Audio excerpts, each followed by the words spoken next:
All right, I think we can get started.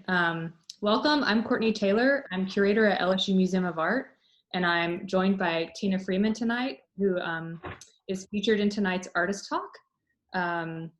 Tina Freeman, for the past 35 years, has focused on revealing interior subjects through the exploration of the physical environments and natural light. Her photographs have been published in the New York Times Magazine, Art and Antiques, Architectural Digest, and others. And in addition to receiving the Art in Public Places Commission from the National Endowment for the Arts, her work has been exhibited in New Orleans, New York, Los Angeles, London, Moscow, and is in the permanent collections of the Bibliothèque Nationale de France, the New Orleans Museum of Art, and other collections, both nationally and internationally. And she has also been senior curator of photography at the New Orleans Museum of Art, and is current president of the Decatur Studio in New Orleans. So I know we're all here on virtual, but please join me in welcoming Tina Freeman. A few thank you, Courtney. A few housekeeping things since we're all here on virtual. If you've joined us before, you know that we have closed captioning available, and I believe a link will be provided in the chat. The overview of how we're gonna do the night is Tina and I will be talking for about 20-25 minutes, and then we'll open it up to a Q&A. And if you want to put in things in the chat now, I may not be able to grab those until we get to chat time, but I would encourage you to put things in the chat, and then when we open it up to the actual chat, just raise your hand. We'll try to see it that way because I'll get back on the grid view, or use the raise your hand function in the chat, and then we can call on you and unmute you so you can ask your question directly if you would like.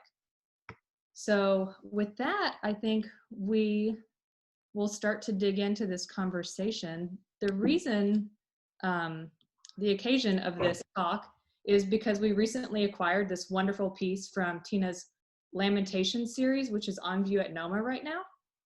This piece features an image of ice off the coast of Greenland and a rotten marsh in Louisiana.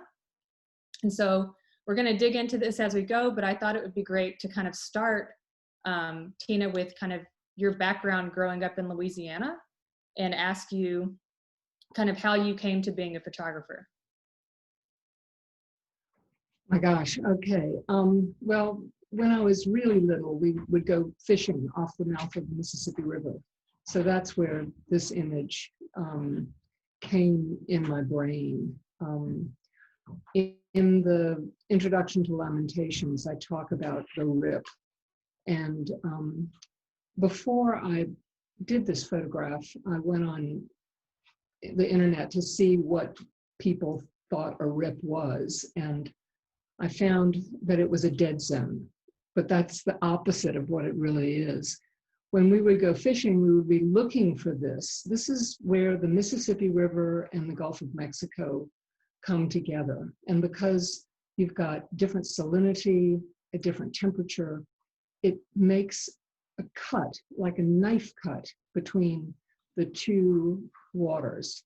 And in this is where all sorts of things get stuck.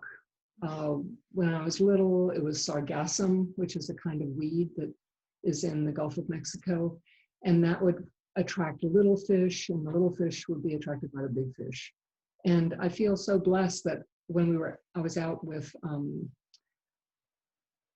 the wonderful people at Southern Wings that flew me out there. And we were right around the mouth of the river. And I saw this in the distance, and I said, can we go over there?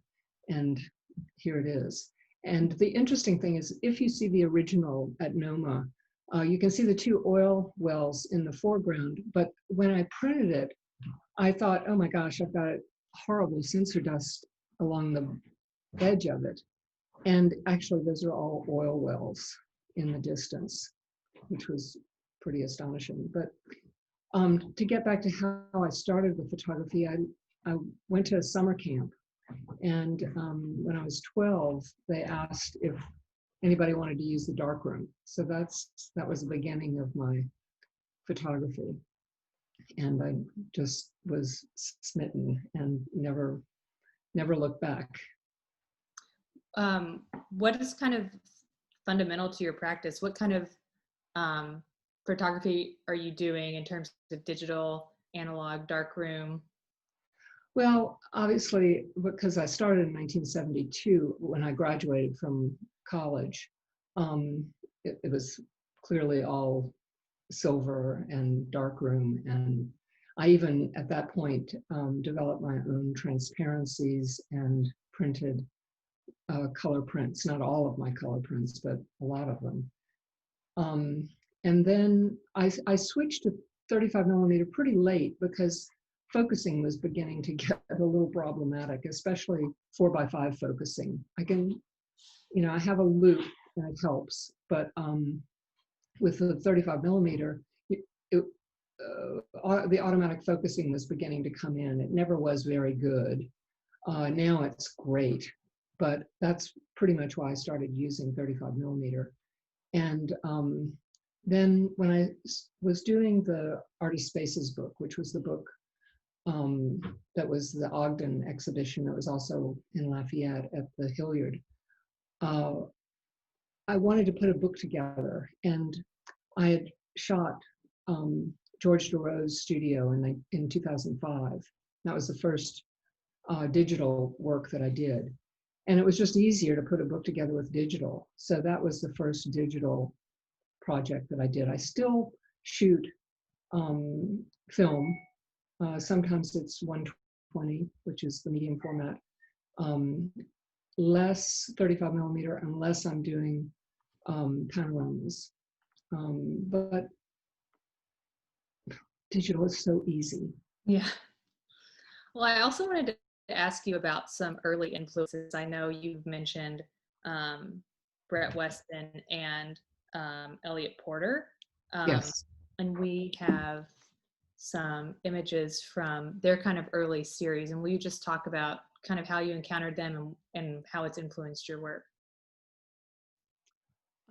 Wow, that's, well, I was very aware. I went to college in California, and Art Center College of Design, which was in Los Angeles then. It shortly after I graduated, it moved to Pasadena. Excuse me. But being on the West Coast, one was very, very aware of the West Coast photographers. And Edward Weston was one of the, just icons of photography. And I then, interestingly enough, met Brett Weston, and he had been printing a lot of his father's negatives, but I was aware of his work as well.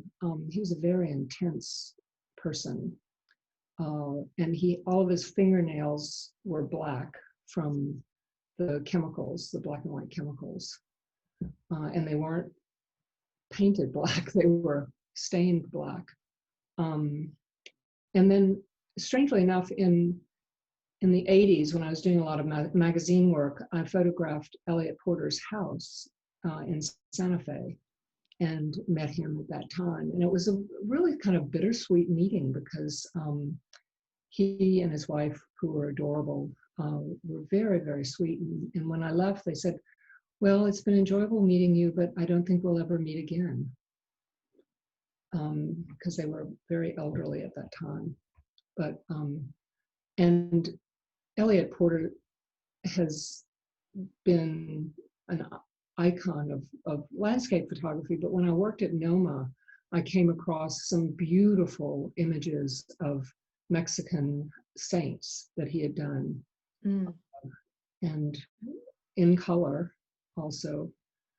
And I think earlier we talked about the fact that Elliot Porter was asked by the National Science Foundation to be one of the very first recipients of the National Science Foundation Artists and Writers Program in Antarctica.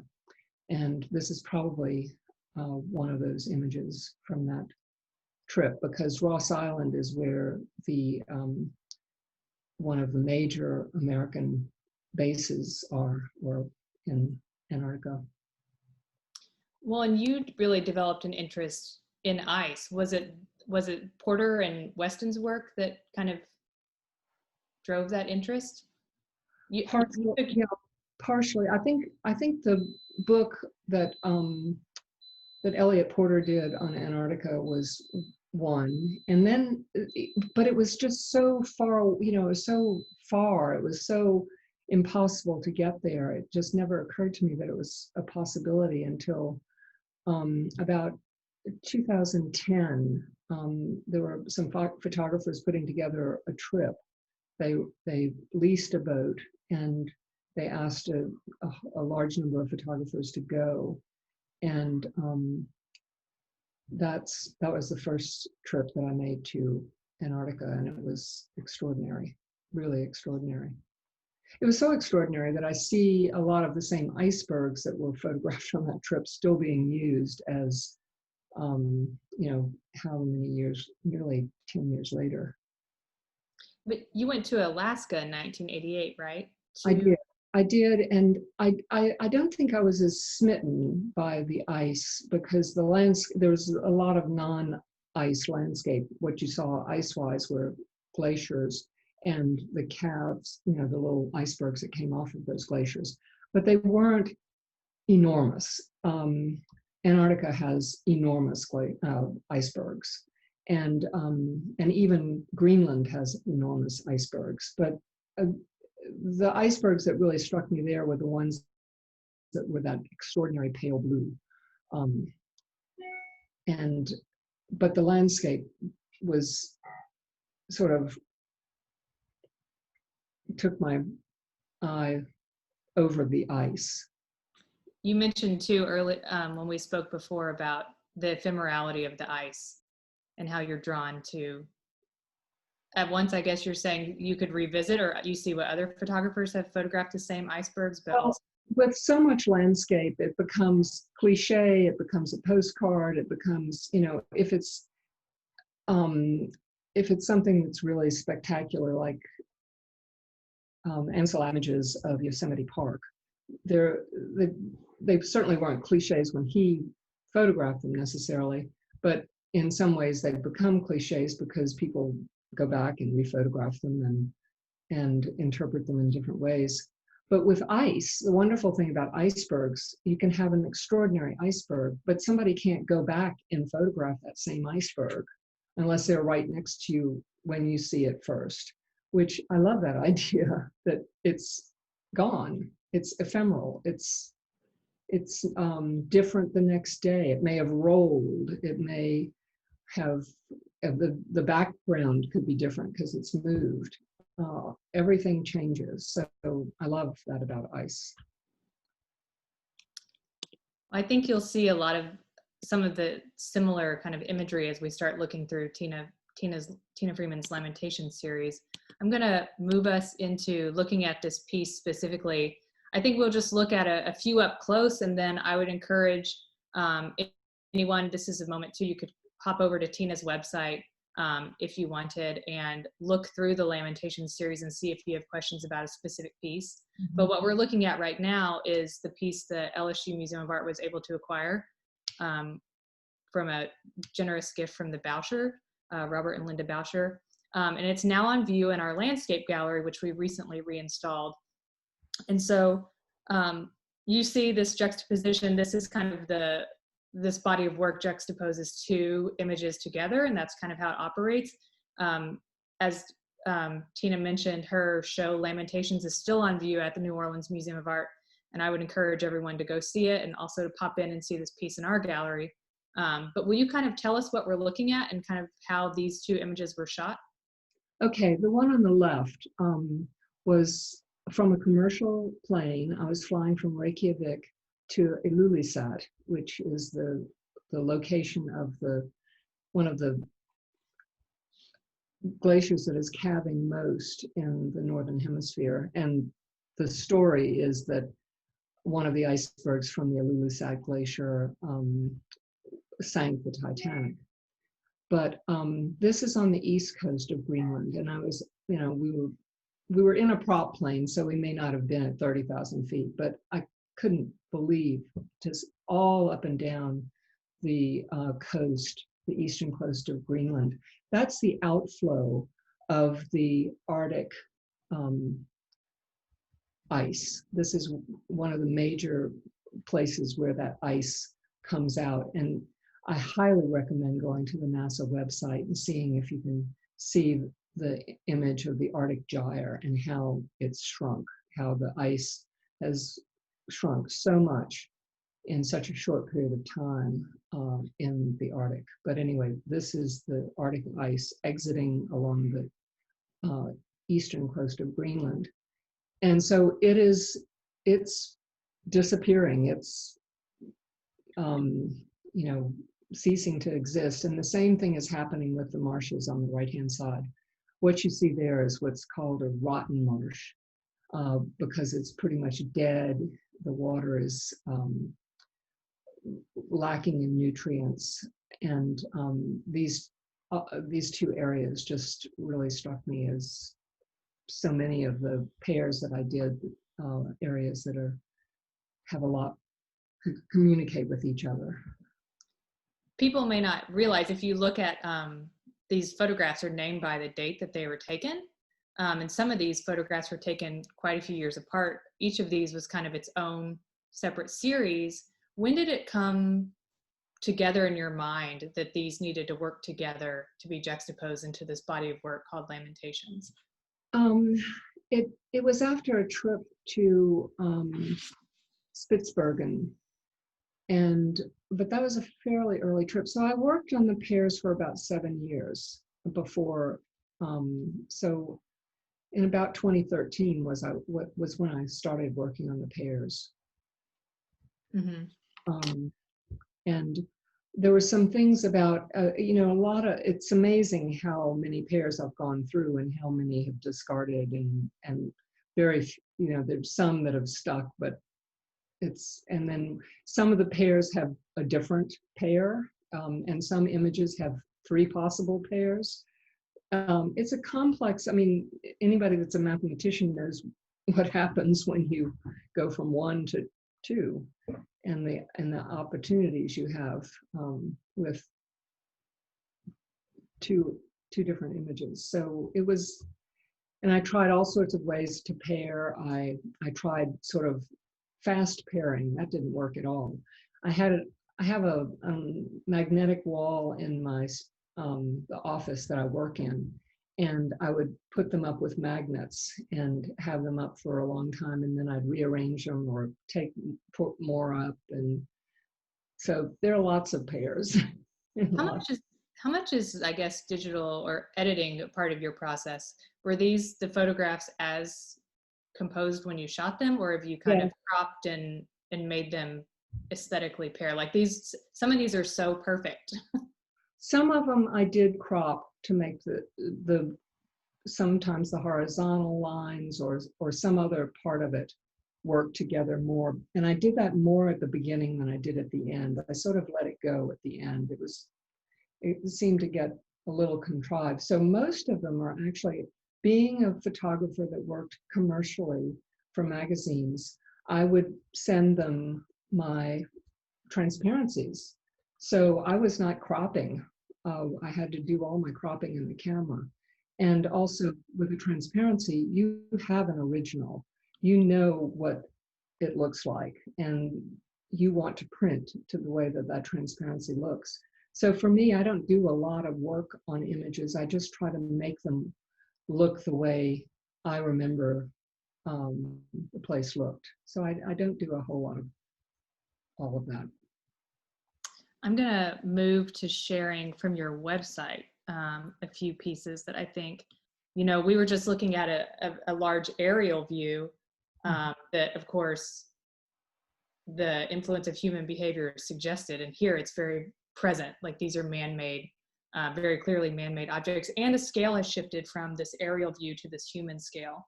Will you talk about kind of some of those decisions? Yeah, well, generally speaking, I'm shooting in human scale. I don't, actually that's a little bit hard to talk about, but I want to talk about the images and why this is such an amazing pair to me, because in Antarctica, image on the left was taken at Deception Island, and Deception Island was a whaling station. It's an extinct volcano, and the harbor is in the center of the caldera, which is pretty extraordinary. And what's also interesting is that the earth, the ground is warm because of the volcano. In fact, there was an ashfall, a very serious ashfall in the 60s, which pretty much drove everybody out. Now it's abandoned. But in probably, I don't know exactly when, but probably the 1800s, early 1900s, Deception Island was a whaling station. And what you're seeing here are tanks where they stored whale oil. And so there's that connection between these two images. Here we are in Plaquemine Parish on the right, and you see the oil tanks there, and both of them are detritus or debris or whatever from our need for power. Mm-hmm.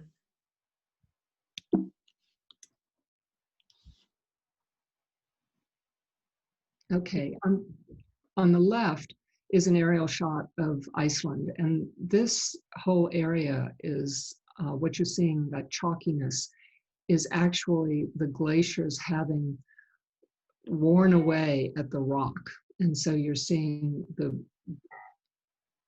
just the minerals coming out of the land. And then on the right, this is Wax Island, or Wax Lake, sorry, which is the fastest building area, certainly in North America, and one of the fastest building areas in the planet, if not the fastest. And what's happening here is the old river control structure is keeping the Mississippi River from going down the Atchafalaya Basin, but at the same time, quite a lot of sediment comes down that way. And so the sediment from the Mississippi River is building this wetland, just like the diversions are building wetlands, both man-made and natural diversions along the Mississippi River south of New Orleans. And so you're seeing a lot of the sediment. You're seeing the sediment moving away from the channel there. Right, and then we were just going to do one more. Okay, on the left is Iceland. It's an ice cave. I was there in the winter, and we were able to go into this ice cave, and it's the most bizarre place I've ever tried to photograph. I was there for 5 hours, and I was totally confused the entire time.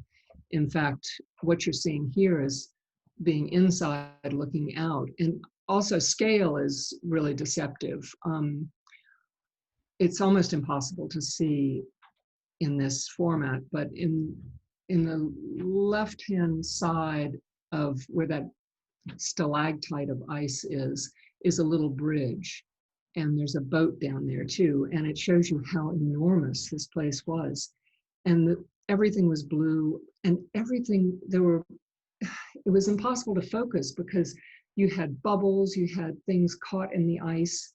No matter where you were, you really had to be using a video camera to show the depth and the complexity of this. And then on the right, I've been photographing a lot at Avoca Island, and in 1906, these pumps were built at great expense. It was obvious how very valuable this island was, and then to keep it dry. And then shortly thereafter, there was a hurricane that inundated part of the island with water. And some bright spark that didn't know anything about the hydrology of Louisiana decided to blow a hole in the levee. And that was the end of that. They never were able to get rid of the water after that. And so this pump and another pump that's in the exhibition were abandoned.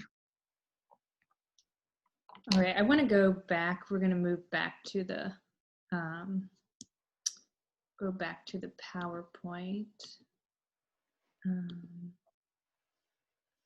Let me share the screen again. You see this? Are we back to this?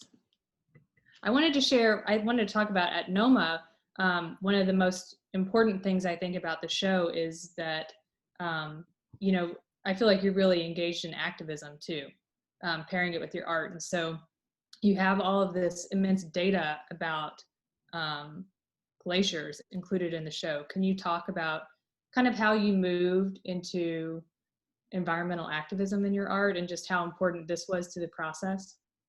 Well, maybe 10 or 15 years ago, I was on the conservation committee of a national organization, and by being on that committee, I had to write on toxins and air quality 4 times a year. And so I became very aware of what was going on in all sorts of areas, not so much ice, but just in general. And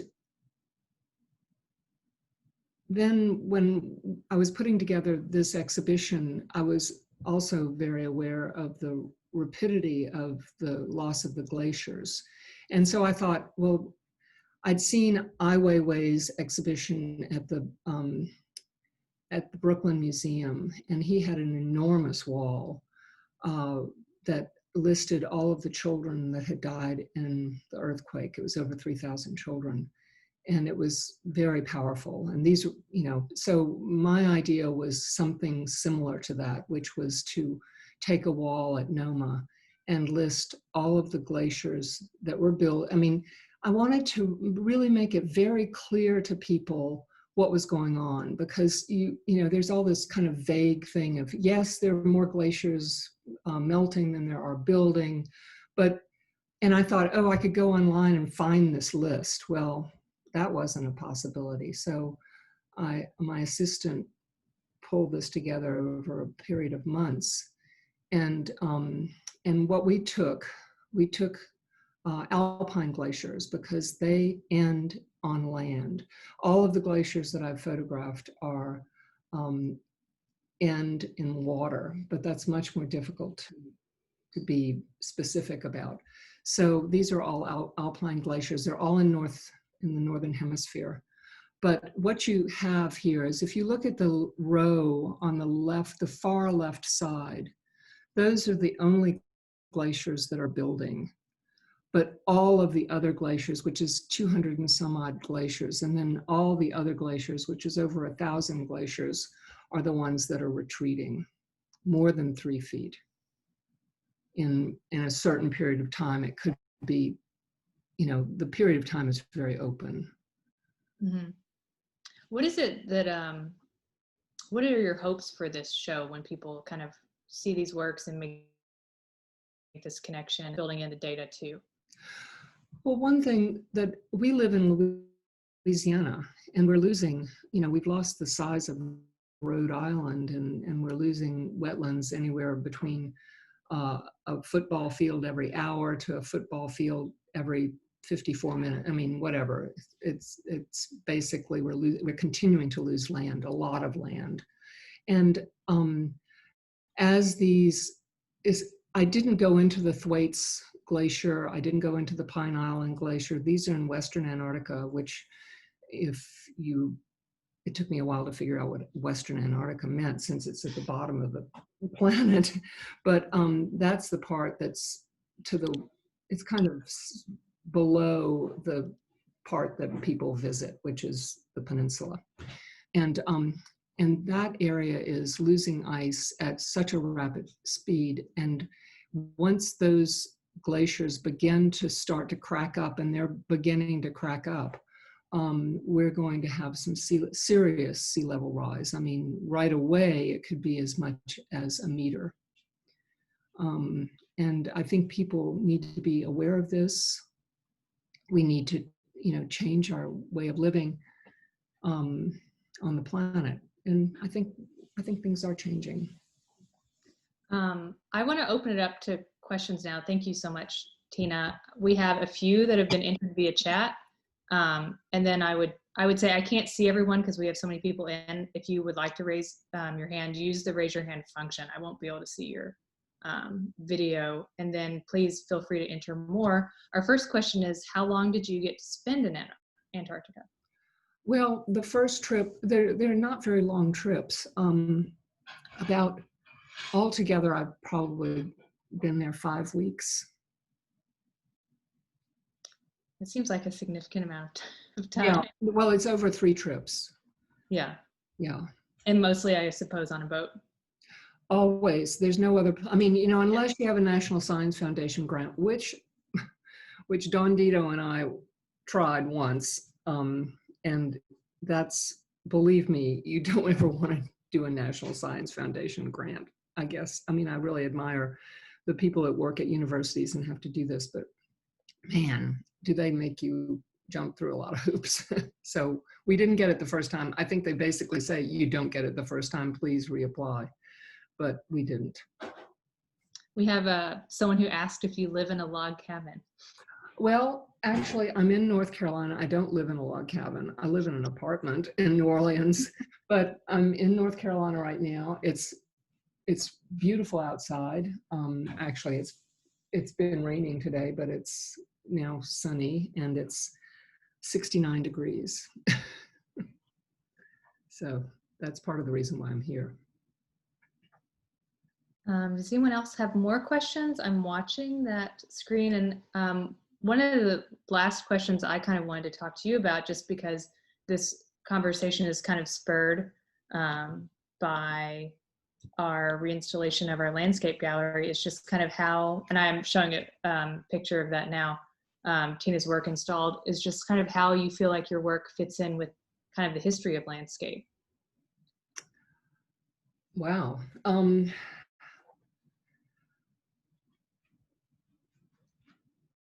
The history of landscape, as in a photographic sense, in my mind, especially in the United States, starts with was it a Carlton Watkins that's to the right? Yes. Okay. With people like Carlton Watkins that went to the West to show Congress what they had bought when they bought the Louisiana Purchase or some other part. And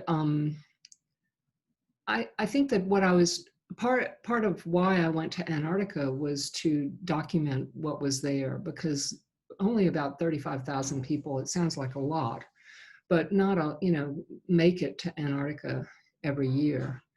And I think the beauty is extreme. The beauty is like nowhere else on the planet. It's extreme, the peace, the tranquility, the animals, everything about it is very, very, very special. And I think we kind of lose the preciousness and the extraordinary delicateness of our planet, how delicate it is, how very vulnerable our planet is. And it's not like we have another planet that we can go to once we wreck this one. So for me, it's sort of a love letter to our natural environment. And that is thus the term Lamentations, or the title Lamentations. Yes, yes. So I think I'm just showing another view of this reinstalled gallery, which really looks at landscape, the genre, as a social construct, and really puts in a lot of the same issues that are coming up in Tina's work. This idea of what landscape means to us and its beauty, but also this history of exploitation and industry, and kind of how we make choices about what we represent romantically and aesthetically versus what we add on to, like Tina's work. These are beautiful aesthetic images, but paired together, they have a very clear social message that connects, and then including that data makes it really an environmental statement. And I think, I don't see any more questions coming in, so I think we're ready to wrap up. I want to thank everyone for attending. I want to thank Tina Freeman. Thank you so much for your time. Art Bridges for supporting this program. And during the pandemic, we've been doing all of our programming for free. So I would love it if you'd consider clicking this link and maybe making a donation to support programs like this so we can keep going. And talk with Letitia Huckabee. We're opening a new show of her work next Thursday called This Same Dusty Road. And I hope you'll all join us again. So with Now, that, put in a plug for Lamentations will close October 11th at NOMA. And I think NOMA's open Wednesday now through Sunday. yeah, there's still time. We're very lucky that show is extended. So please consider going to see it. Visit your museums. So thank you all so much for attending. And thank you again, Tina. Yeah, thank you very much.